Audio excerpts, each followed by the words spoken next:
ओम गुरु ब्रह्मा गुरु विष्णु गुरुदेवो महेश्वरः गुरु साक्षात् परब्रह्म तस्मै श्री गुरुवे नमः। ध्यानमूलं गुरुमूर्ति पूजामूलं गुरुपदम् मंत्रमूलं गुरुर्वाक्यं मोक्षमूलं गुरु कृपा। सद्गुरु भगवान की जय। स्वामी जी महाराज की जय। जो ये पहला जो अध्याय चल रहा है गीता का, ये अर्जुन का विषाद योग है। विषाद भी एक योग है। विषाद से भी परमात्मा की ओर जाने में मदद मिलती है। विषाद वैराग्य की ओर हमें धकेलता है। विषाद होने पर वैराग्य हो सकता है। विषाद की चरम सीमा वैराग्य हो सकती है। दुनिया के इस जंजाल से अगर आप ये समझ लें कि इससे आप इसमें कभी सफल हो नहीं सकते, तो आप इसे छोड़ सकते हो। आपका जो मन है, आपकी जो बुद्धि है, आपका जो अहंकार है, ये आपको दिलासा देता रहता है, आपको बताता रहता है कि आज असफल हो गए, चिंता मत करो, कल सफल हो जाएंगे। इसी तरह से संसार में सिखाते रहते हैं। चींटी 100 बार चढ़ती है, गिर जाती है, एक बार चढ़ जाती है। इसी तरह संसार में सिखाते रहते हैं। हाँ, संसार के काम कर सकते हो, लेकिन संसार के काम में सफलता मिलने के बाद भी आप शांत हो जाएंगे, आनंदित हो जाएंगे, ये आवश्यक नहीं।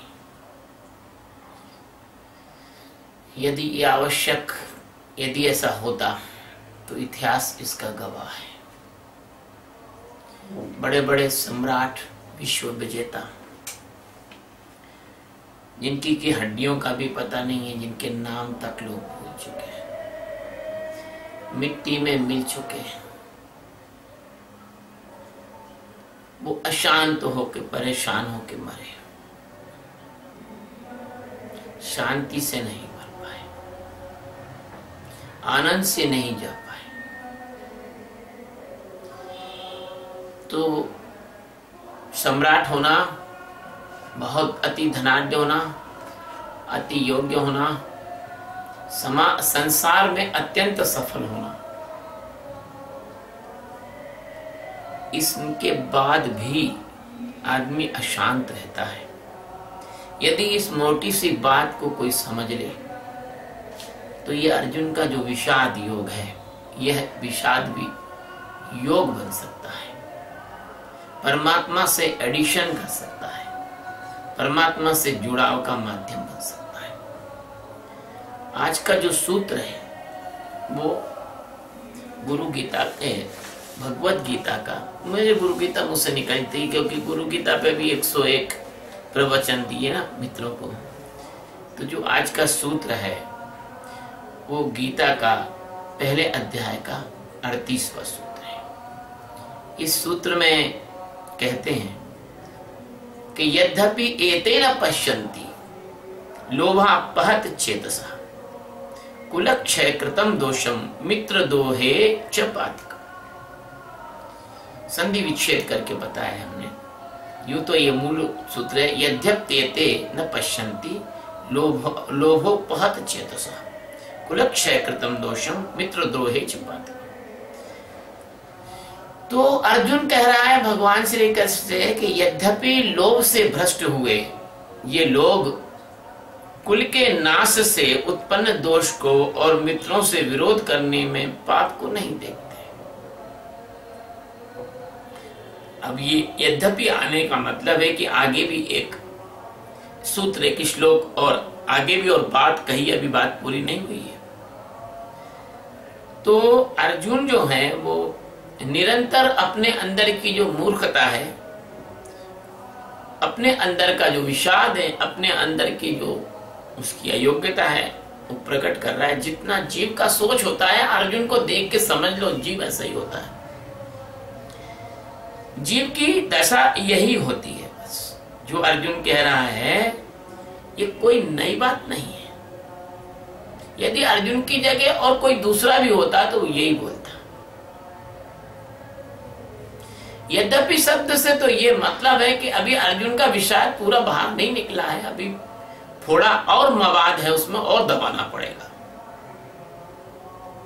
फोड़ा फुंसी हो जाती है बचपन में, तो हम देखते हैं कि दवा के मवाद निकाला जाता है, बाल बच्चा बहुत जोर से चिल्लाता है, फिर मवाद निकालने के बाद में दवा भर दी जाती है। जहां मवाद भरा था वहां अंदर उसके दवा भर दी जाती है।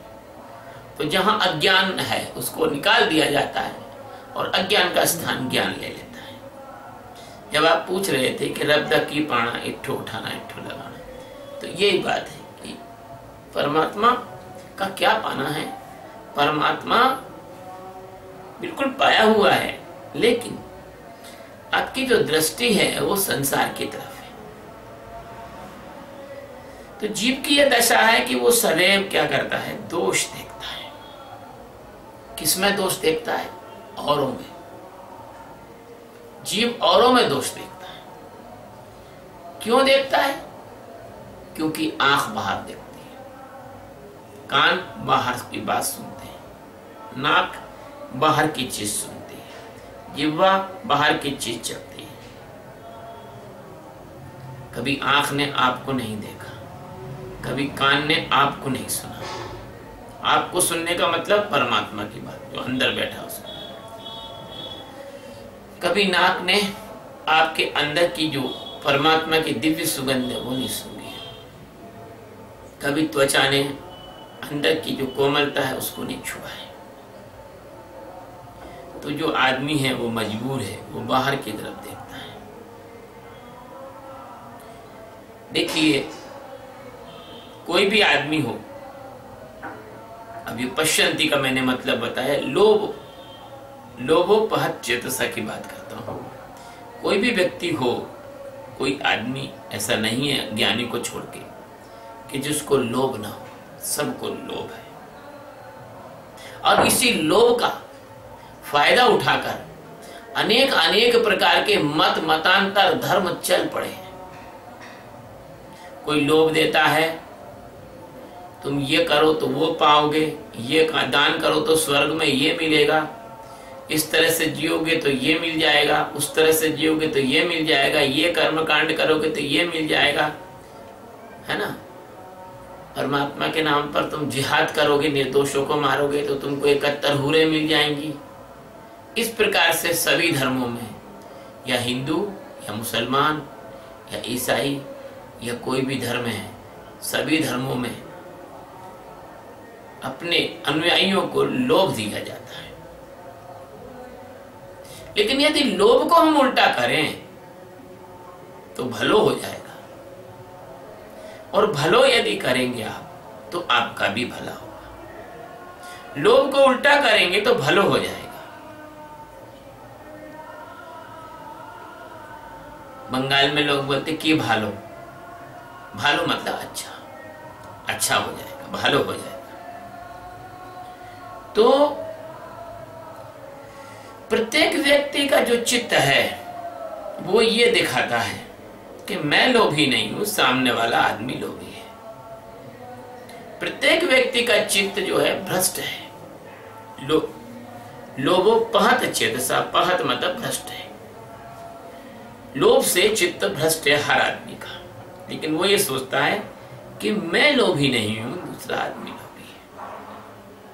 आदमी का चित्त भटकता रहता है, भटकता रहता है। चित्त की जो प्यास है वो बुझती नहीं। दुर्योधन जो उत्तराधिकारी था हस्तिनापुर का, यानी अहंकार, आपका अहंकार, जो समस्त प्रकार के संसार की वस्तुओं को भोगने के लिए अहंकार अपने आप में बड़ा सक्षम है और उसी में लगा रहता है।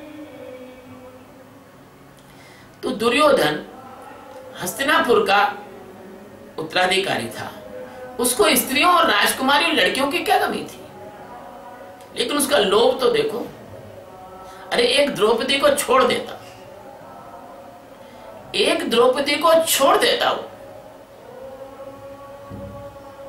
उसके भाइयों की पत्नी थी, उसके भाइयों की पत्नी थी, लेकिन उसका लोभ तो देखो। उसने अपने भाइयों की पत्नी को रजस्वला अवस्था में भरे दरबार में नग्न करने का प्रयास किया। कितना बड़ी शर्म की बात है, एक सामान्य व्यक्ति ऐसा कभी करता नहीं है कि अपनी भाइयों की पत्नी को सबके सामने नग्न नहीं करता है। कभी हम व्यभिचार के घटनाओं को भी सुनते हैं तो कभी ऐसा हमने सुना होगा कि किसी भाई ने अपने भाई की पत्नी के साथ कुछ गलत काम किया, लेकिन उसने नग्न नहीं किया सब भरे दरबार में। इतना लोभी। लाक्षागृह में पांडवों को जला के मार डालने का प्रयास किया, इतना लोभी। भीम को जहर दिया, इतना लोभी। अब कितना भ्रष्ट चित्त उसका था। और अर्जुन कोई कम नहीं थे। अर्जुन ने सुभद्रा का हरण किया। माना कि बलराम जी उसका विवाह दुर्योधन से करना चाहते थे, लेकिन इन्होंने हरण किया।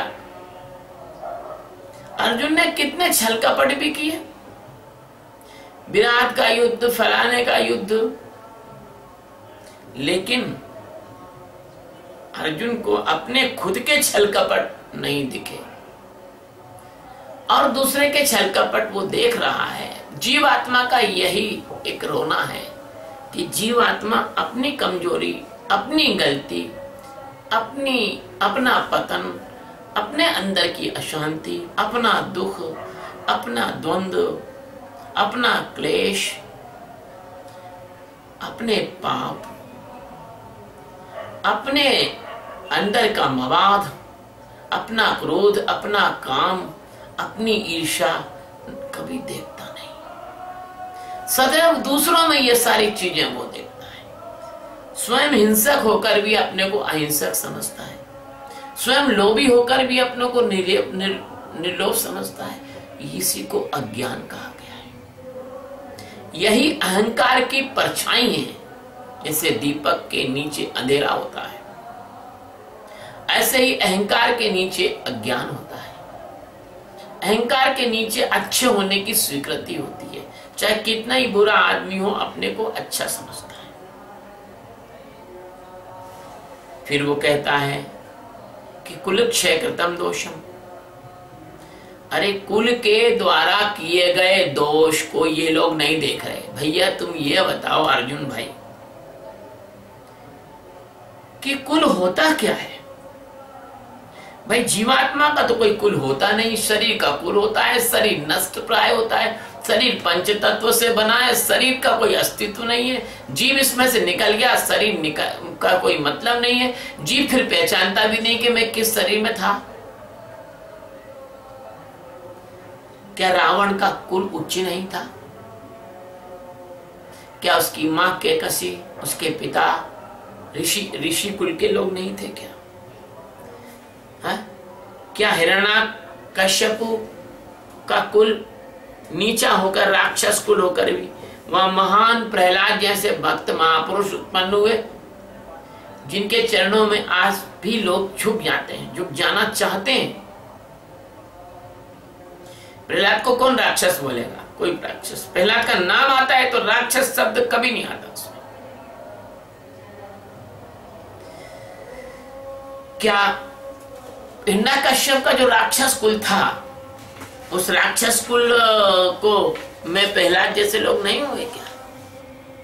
और प्रजापिता पिता जो ब्रह्मा हुए, उन्होंने जो मनु को उत्पन्न किया, उनकी पत्नी शत्रुपा हुई, उनके फिर पुत्र हुए, फिर उनकी संतान से सब देव, राक्षस, किम पुरुष, किन्नर, मनुष्य सर्प नाग सब उन्हीं से उत्पन्न हुए, कद्रु नागों की माता। ऐसे ही जब उनसे उत्पन्न हुए तो एक ही पिता की तो संतान है,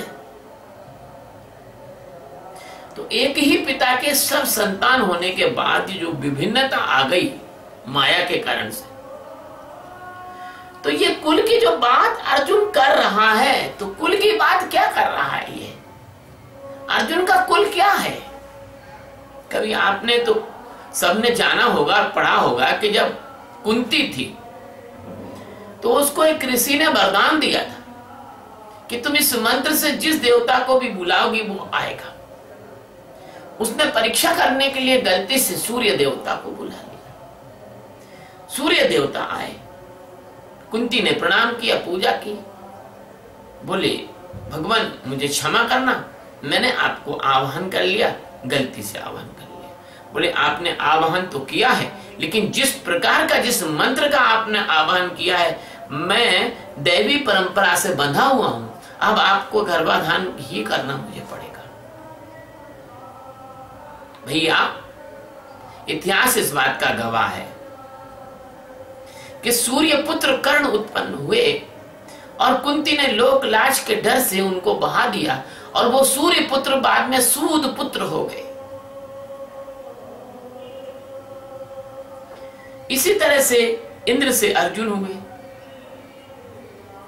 इसी तरह से आह्वान करने पर धर्मराज से युधिष्ठिर हुए। अब आप ये देखिए कि पांडु को तो श्राप था कि अगर पत्नी के पास जाएगा तो वो मर जाएगा तुरंत। तो कुल कहां रहा, डीएनए कहां रहा? तो कुल, ये अर्जुन कह रहा है कि कुल की बात कर रहा है, कुल की मर्यादा की बात कर रहा है। अरे ये तो इसका कुल है ही नहीं, कहीं का ईंट कहीं का रोड़ा है। ये तो मेरा कहने का मतलब ये है कि संसार में, पूरे जगत में एक ही कुल है, और वह ब्रह्मा जी के द्वारा उत्पन्न सारा जगत है। इसलिए हम हिंदू संस्कृति में वसुधैव कुटुंबकम कहते हैं। ये अर्थ आया समझ में आज कि पूरी पृथ्वी हमारा कुटुंब क्यों है? क्योंकि हम एक ही मनु की संतान हैं। मनु का मतलब होता है जिससे मनुष्यों का निर्माण हुआ है, वो मनु है। ये आज के लोग माने या न माने, उनके न मानने से होता क्या है? जो शाश्वत सत्य है वो सत्य है। ये लोग तो स्थूल बुद्धि के लोग हैं, इनको केवल जो है, जो दिखाई देता है वही ये मानते हैं, और जो दृष्टि के बाहर है वो इसको मानते नहीं। तो इस प्रकार से ये जो कुल की जो बात चल रही है, अगर कुल ही इतना महत्वपूर्ण था तो मीरा ने क्यों कहा कि छोड़ दी कुल की कान, क्या करेगा कोई? परमात्मा के प्रेम में डूबकर अगर आप जीना चाहते हो, यदि आप सच्चे जिज्ञासु हो, तो आपको समाज के द्वारा थोपी हुई ये व्यर्थ की जो मान्यताएं हैं, इनको दरकिनार करना होगा। ये कुल उल जो है, अर्जुन जो कुल की बात कह रहा है, ये क्यों कह रहा है? इसका कारण ये है कि प्रत्येक जो जीवात्मा है, मैं अभी पहले ये कहना चाहूंगा कि ये सारा जगत है ब्रह्म का कुल है और सब भगवान की संतान है, और दृढ़ता पूर्वक कहना चाहूंगा सब में भगवान मौजूद है।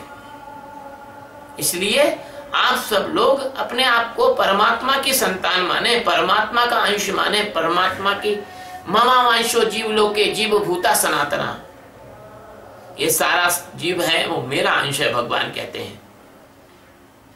तो ये जो है स्वभावतः जो ज्ञान प्राप्ति के लिए जो आपको ये शरीर मिला है, ये कौरव जो वृत्तियां आपके अंदर, रजोगुणी और तमोगुणी जो कौरव वृत्तियां हैं, और सतोगुणी है पांडव वृत्तियां, तो जो कौरव वृत्तियां जो अंदर अशांति फैला रही हैं, ये कांव कांव कर रही हैं, परेशान कर रही हैं, ये अपने मजे के लिए जीव के मन के माध्यम से जीव का शोषण और दोहन करती है, जैसे पहले मैंने बताया। फिर भी जीव मूर्ख इनको कुल समझता है अपना, इन वृत्तियों को, और इस पूंजी समझ के मरा जा रहा है और डरा जा रहा है कि अगर ये वृत्तियां नष्ट हो गई तो मैं कैसे जीऊंगा, मैं मजा कैसे लूंगा। जैसे कोई कचरा बीनने वाली, कूड़ा बीनने वाला व्यक्ति जो होता है वो माथे पर कूड़ा कचरा लेके घूमा करता है, ऐसे ये जीव कूड़ा कचरा लेके घूमा करता है जन्म जन्म। है ये जन्म जन्म कूड़ा कचरा लेके घूमता है ये जीव। और अर्जुन, एक तरफ तो अर्जुन को तो देखो कैसा कूड़ा कचरा गुरु महाराज के सामने फैला रहा है और गुरु महाराज को समझा रहा है कि कुल के नाश होने से जो दोष उत्पन्न हो जाएंगे, फिर ऐसा होगा वैसा होगा। ये पंडितों की भाषा है, ये आडंबर की बातें हैं, ये कर्मकांडियों की भाषा है, ये अज्ञानियों की भाषा है, ये अविद्या के एजेंटों के संस्कार हैं। ज्ञान में ऐसा कुछ होता नहीं है। ज्ञानांग विदग्ध कर्माणि, गीता कहती है ज्ञान की अग्नि में कर्म सब नष्ट हो जाते हैं। भगवान फिर अर्जुन को आगे कहेंगे, असोचन सोचन्ते नानु शोचन्ति पंडिता गता शूनस नानु शोचन्ति पंडिता। अरे मूर्ख अर्जुन, तू कैसी बात कर रहा है? पंडितों जैसी बात करता है और काम तो तेरे मूर्खों जैसे है। पंडित, गीता में पंडित ब्रह्मवेत्ता को पंडित कहा गया। जैसे कि अभी लोगों ने अपने नाम के आगे अच्छे अच्छे शब्द लगा लिए हैं, ऐसे अभी भी अच्छे अच्छे शब्द लोगों ने लगा लिए हैं। पंडित मतलब वो जो ज्ञानी हो, जो परम हंस हो, जो परम तत्व का वेत्ता हो। तो अर्जुन की एक मूर्खता आखिर में आ रही है इस श्लोक के, कि वो कह रहा है कि मित्र दोहेच पातकम, मित्र के साथ द्रोह करने का पाप कर रहे। अरे तुम समझ नहीं रहे हो, तुम जिसको मित्र समझ रहे हो वो तुम्हारे शत्रु हैं। सोया हुआ आदमी सांप को पकड़ लेता है ये समझ के कि उसकी पत्नी की बाह है, बगल में पत्नी सो रही है, पत्नी तो उठ के चली गई बर्तन मांजने सुबह सुबह, और सांप आके लेट गया, सांप को पकड़ लेता है सोया हुआ आदमी। इसी तरह से यदि तुम सोए हुए हो तभी तो तुमको ये मालूम नहीं है कि जिनको तुम मित्र कह रहे हो ये वो लोग हैं जिन्होंने हस्तिनापुर में जुए में, धूत क्रीड़ा में आपको कपट करके हराया और आपको वनवास भेजा और आपको अज्ञातवास भेजा, और आपका अज्ञातवास पूरा होने के बाद भी वो तर्क दे के कहने लगे कि अज्ञातवास में ये पकड़े गए इसलिए दोबारा इनको वनवास में जाना है। इस प्रकार से जिनको आप मित्र कह रहे हैं वो तो आपको मारने के लिए तरह तरह के षड्यंत्र करते चले आ रहे हैं। आपके मन, आपकी बुद्धि, आपका चित्त, आपके संस्कार। तो क्या मित्र ऐसे होते हैं? यदि मित्र ऐसे होते हैं तो फिर भैया शत्रुओं की तो फिर जरूरत ही नहीं। धन्य है ऐसे मित्रों को। ऐसे मित्र हैं अगर है तो फिर शत्रुओं की भला जरूरत ही क्या है? अगर तुम्हारा मन ऐसा मित्र है कि तुमसे तरह तरह के छल कपट कराता है, तुम्हें काम वासना में धक्का देता है, तुम्हें लोभ में धक्का देता है, तुम्हें क्रोध में धक्का देता है, तुम्हें जन्म मरण में संघातों में अनेक माताओं के घर में उल्टा लटकने के लिए ले जाता है, तो भैया फिर शत्रु की कोई जरूरत नहीं है तुमको। तो ये मित्र तुम्हारा शत्रु भी का काम करेगा। तो 2 in 1 है ये, तो बहुत अच्छा है तुम्हारे लिए। ले जाओ, तुम मरो, मन के साथ ही जाओ। क्यों कि तो 2 in 1 है।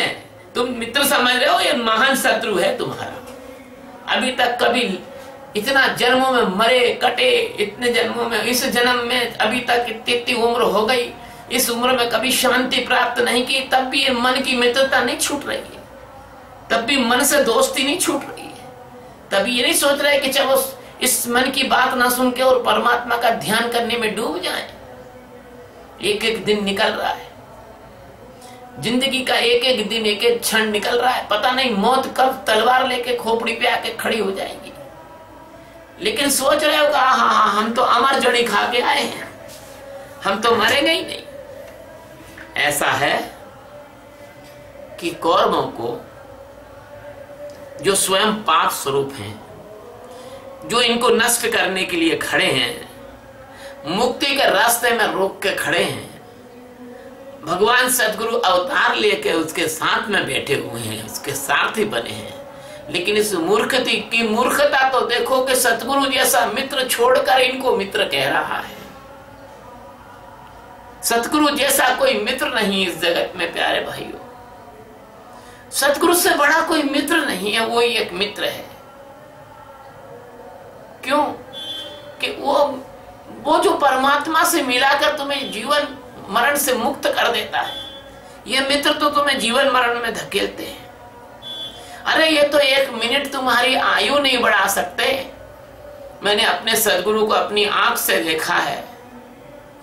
मेरे दादाजी, एक दादाजी थे, हमारे आश्रम में रहते थे। गुरु महाराज ने 5-5 साल की 2 बार आयु बढ़ाई उनकी।